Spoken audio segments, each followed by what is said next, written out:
돈과 관련된 모든 정보를 알려드리겠습니다. 돈짱TV 마이콜, 이제 시작하겠습니다. 많은 분들이 주식 투자를 하지만 자신의 기준이 없이 누군가 괜찮다라고 하니까 그 주식을 사는 경우를 너무 많이 봤습니다. 자, 오늘은 그 주식의 기본 가치와 척도를 판단하는 기준에 대해서 한번 알아보도록 하겠습니다. 자, 장사가 좀 잘 되고 있는 식당입니다. 자, 이 식당의 이름을 우리는 삼성전자로 한번 해보겠습니다. 이 잘 되는 식당이 시장이 매물로 나온 거예요. 얼마로 나왔냐면 10억으로 나온 겁니다. 그래? 그러면 1년에 이익은 얼마쯤 날까 보니까 한 1억 정도가 나는 겁니다. 그런데 이거랑 비슷한 식당이 또 시장에 나온 겁니다. 이번엔 매물로 20억을 달라고 하네요. 그런데 그러면 순이익이 1년에 얼마쯤 나왔을까 보니까 한 1억 정도가 발생한 겁니다. 자, 여러분 그러면 A를 사시겠습니까? B를 사시겠습니까? 당연히 A를 사시겠죠. 왜 A를 삽니까? 따져보면 연순수익이 10% 정도 나옵니다. 그럼 매물 B는 얼마쯤 나올까요? 5% 정도 나옵니다. 자, 여러분은 이런 기준으로 시장의 주식을 사시나요? 제일 중요한 문제죠. 자, 그런데 우리는 돈이 없는 거예요. 10억도 없고 20억도 없는 거예요. 그래서 사람들 100명을 모집한 겁니다. 자, 매물 B를 사는데 100명을 모집하면 한 사람당 얼마를 내놔야 될까요? 약 2천만 원을 내야 됩니다. 자, 그러면 우리 한 명 한 명 한 명을 우리가 삼성전자 샀다면 이 사람들을 누구라 할까요? 주주라고 표현하는 겁니다. 그러면 한 주당 가격은 얼마일까요? 2천만 원이 되는 거죠. 자, 그러면 이 삼성전자 식당의 시가총액은 얼마일까요? 20억이죠. 우리는 어떤 기업을 주식을 살 때 그 기업이 어떤 가치에 있는지를 먼저 따져봐야 돼요. 그래서 내가 지금 주식 가격이 중요한 게 아니라 이 회사의 규모가 얼마나 되고, 그러니까 그 시가총액이겠죠. 그런 것들, 그다음 수익률은 어떻게 되고, 이런 것들을 따져서 투자를 해야 된다는 겁니다. 자, 그러면 이거를 삼성전자랑 한번 비교를 해보도록 하겠습니다. 자, 아까 삼성전자 식당은 주당 가격이 얼마라고 2천만 원이었죠. 자, 그럼 실제로 삼성전자는 주당 가격이 얼마일까요? 8만 1천 원 정도 합니다. 이거는 매일매일 바뀌는 거 다 아시죠? 자, 시가총액. 아까 삼성전자 식당은 얼마였습니까? 20억이었어요. 20억짜리 식당입니다. 자, 삼성전자는 그러면 얼마짜리 회사일까요? 무려 483조짜리 회사입니다. 어마어마하죠. 연수익은 무려 얼마일까요? 21조가 났습니다. 작년 기준. 올해는 더 늘 수도 있죠. 자, 그러면 이거를 매년별로 어떻게 변화됐냐, 이걸 한번 살펴봐야 될 거예요. 먼저 앞에 나온 그래프는 연별로 지금 변동상을 보는 겁니다. 2015년 파란 그래프는 막대 그래프는 매출액, 빨간 거는 영업이익, 초록색은 당기순이익을 나타내는 겁니다. 그리고 보라색 이 그래프는 영업이익률, 그 다음에 노란색은 순이익률을 나타내는 겁니다. 자, 보시면 2015년도에 영업이익률은 약 14% 정도 났습니다. 근데 2018년도에 영업이익률은 무려 25% 정도 난 겁니다. 어마어마하죠. 그 오른쪽에 보시면 이 도표는 분기별로 어떻게 바뀌는지를 보는 겁니다. 자, 그런데 보통은 연별로 많이 봐요. 왜냐? 전년 동기 대비 얼마 상승했냐. 그래서 만약에 2020년 1분기를 보려면 2019년 1분기랑 비교를 많이 하죠. 근데 이제 코로나 때문에 약간 줄었을 수 있습니다. 자, 그렇지만 성장을 공고히 하고 있는 회사는 사실이죠. 자, 이렇게 삼성전자를 간단하게 분석해 볼 수 있을 겁니다. 자, 우리가 회사를 분석할 때 영어들이 많이 나오는데요. 그 중에 EPS, ROE, PER, PER 이 세 가지는 반드시 알아야 된다고 저는 개인적으로 생각합니다. 그래서 이 세 가지에 대해서 이야기를 좀 해보겠습니다. 자, 삼성전자 식당을 한번 분석해 보도록 하겠습니다. 자, 먼저 EPS. EPS란 한 주당 순이익이 얼마나 나느냐. 예를 들어 아까 삼성전자 식당은 몇 명의 주주가 있었죠? 약 100명의 주주가 있었습니다. 자, 그런데 순이익은 얼마예요? 1억이에요. 그러면 100으로 나누는 겁니다. 그럼 얼마예요? 약 100만 원이죠. 그럼 한 주당 순이익이 100만 원이 발생한다는 얘기입니다. 이해가 되셨나요? 두 번째 뭐라고 했습니까? ROE.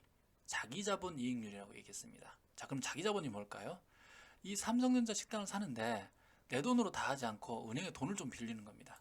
그래서 내 돈 5억에 은행에 돈 빌려서 5억을 가져오는 거죠. 자, 그러면 여기서 내 돈 5억, 은행 돈 5억이 있습니다. 그럼 내 돈 5억을 뭐라고 할까요? 자기 자본이라고 합니다. 그럼 부채 5억은 뭐라고 할까요? 타인 자본이라고 얘기를 하는 겁니다. 그러면 내 돈 5억을 투자했는데 이익이 아까 얼마죠? 1억이라 그랬죠. 자, 그럼 자기 자본 이익률이 얼마죠? 20%가 나는 겁니다. 그러면 내 돈 그냥 10억을 몽땅 다 투자했다면 자기 자본 이익률이 얼마가 날까요? 10%가 나는 겁니다. 그래서 이거를 보통 레버리지 효과라고 얘기를 하기도 하죠. 자, 보통 우리가 은행에다가 돈을 집어넣습니다. 10억을 집어넣으면 이자율이 얼마죠? 1.5% 이렇게 나온다면 자기 자본 이익률이 얼마? 1.5%가 되는 것입니다. 이해가 되시죠? 자, 세 번째, PER, 퍼, 주가 수익 비율. 굉장히 중요하다는 지표죠. 자, 주가 수익 비율이 뭘까? 시가총액 나누기 이익 또는 주가 나누기 EPS. 이렇게 뜻하는 겁니다. 자, 그럼 아까 식당은 얼마였죠? 20억짜리였죠. 이익은 얼마예요? 1억이 났습니다. 그러면 얼마죠? 20이 나옵니다. 자, 그러면 퍼는 뭐라고 되냐? 뒤에다가 배를 붙입니다. 20배다. 왜 배를 붙이는지 한번 이따가 볼게요. 자, 10억짜리는 얼마죠? 10배가 나오는 겁니다.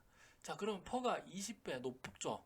10배 낮죠? 그럼 20배가 좋은 걸까요? 10배가 좋은 걸까요? 퍼는가 낮을수록 뭐라고 얘기하냐면 저평가되어 있다고 얘기합니다. 그럼 퍼가 똑같은 동종 업계의 산업인데 퍼가 여기는 20배고 여기는 10배다. 그러면 우리는 어디를 먼저 봐야 된다? 10배짜리를 먼저 봐야 됩니다. 그게 저평가되어 있으니까요.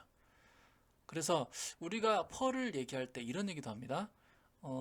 내 돈을 건지는데 걸리는 시간 20년, 10년. 그래서 배를 붙이는 거야. 몇 배 뛰어야 된다. 몇 배 가야 된다. 그래서 이 EPS, ROE, 퍼는 가장 기본적으로 알아야 되고 가장 기본적으로 봐야 돼요. 2011년도, 12년도 완전히 경제 위기가 왔을 때 이런 가치들이 굉장히 저평가돼 있었어요. 근데 지금은 굉장히 고평가돼 있습니다. 왜 그렇죠? 실제로 지금 시장이 좋지는 않지만 주가는 어마어마하게 떴다는 거예요. 그럼 퍼가 몇 배 될까? 이걸 한번 봐야 되겠죠?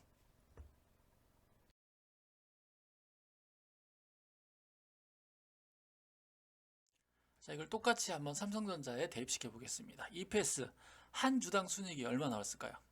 421원이 나옵니다. 한 주당 81,000원 정도를 사서 순이익은 한 4,000원 정도. ROE 자기 자본 이익률은 약 10.34%. 은행보다는 훨씬 좋은 거죠. 그러면 은행에 넣는 게 나을까요? 삼성전자에 넣는 게 나을까요? 그 다음에 퍼 주가 수익률은 약 20.14배. 예전에는 굉장히 저평가됐었거든요. 10배 넘지 않았던 경우도 굉장히 많았는데 어느 순간에 삼성전자가 20배가 넘었습니다. 자, 그럼 이 가치들을 보고 우린 투자할 건지 말 건지를 결정을 해야 되는 겁니다. 가장 기본적으로는.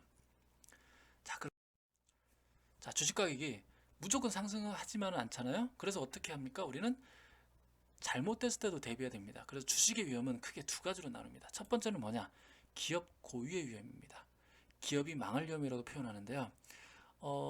아무리 좋은 기업도 갑자기 어떤 상황에 따라서 주가도 확 폭락하기도 하고 이런 상황이 발생합니다. 그래서 그걸 피하기 위해서 해야 되는 것이 우리가 종목 분산이라고 합니다.